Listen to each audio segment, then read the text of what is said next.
এই দেখেন কত টাকা খরচ করে বাসার মধ্যে কি সাজায় রাখছে, এই যে দেখেন মানে কঙ্কাল দাঁড় করা রাখছে, মানে কানাডাতে মানে এটা কি উপলক্ষে স্থাপন আব্বু এটা পালে জানি কি মানে হ্যালোইন তো বুঝলাম, কিন্তু মূল কারণটা কি, এটার মূল কারণটা কি, মানে যে ভূত পালে নাকি বলে নাকি পূজা বলে, হ্যাঁ এটা কি মানে, হ্যাঁ হ্যাঁ এটা আমার সঠিক জানি না। সঠিক সিঙ্গাপুরে যেমন আছে আগস্টের পরে সেপ্টেম্বর হলো ভূত তাড়ানোর একটা মাস। তো এটা হচ্ছে কানাডাতে ভূত তাড়াই করতে করতে আমন্ত্রণ করে আর মানে ভূত আনে, তাই না?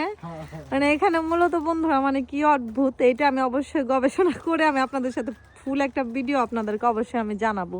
অবশ্য চলে গেছে হ্যালোইন ডে চলে গেছে আর কি।